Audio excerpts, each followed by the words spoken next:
Préparons aussi son retour. Shalom bien-aimés dans le Seigneur, notre méditation du jour s'intitule « Préparons aussi son retour ».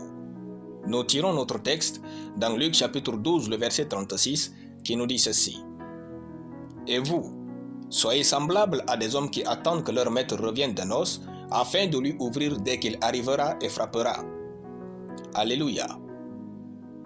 Le Seigneur Jésus ne viendra enlever que ceux qui l'attendent et se préparent à l'accueillir. La Bible dit « Et vous, soyez semblables à des hommes qui attendent que leur maître revienne des noces. » Attendez-vous avec impatience le retour de Christ? Ou bien, d'autres choses ont rempli votre cœur au point de ne pas vouloir entendre même parler que Christ revient bientôt. La parabole des 10 vierges, telle que relatée dans Matthieu chapitre 25, de versets 1 à 13, nous enseigne que c'est une folie de croire que Jésus ne va pas revenir maintenant et de vivre à sa guise. La sagesse nous exige donc de veiller sur nous-mêmes et de faire luire notre lumière devant les hommes. Matthieu chapitre 5, le verset 16. Ne vivez pas comme si le jour du Seigneur n'était pas proche.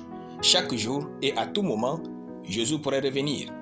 Nous sommes déjà dans les derniers jours, ce n'est donc plus une question de jours, mais d'heures.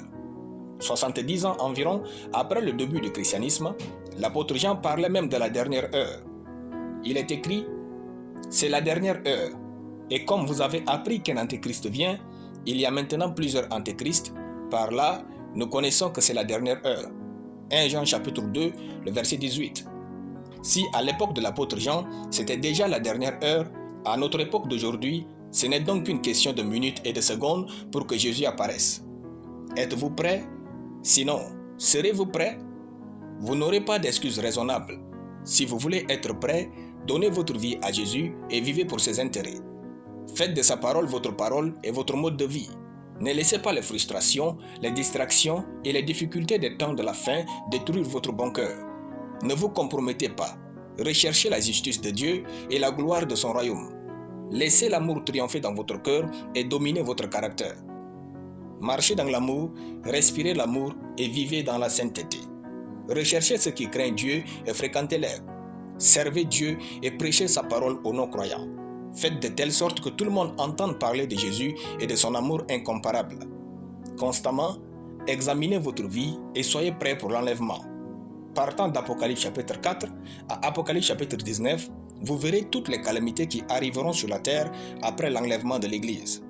Pardon, préparez-vous et soyez prêts. Nous vous en supplions au nom de Jésus. Réconciliez-vous avec Dieu. Alléluia. Nous allons prier. Je te prie, Saint-Esprit, de me préparer à la rencontre de mon Dieu et purifie-moi régulièrement au nom de Jésus. Amen.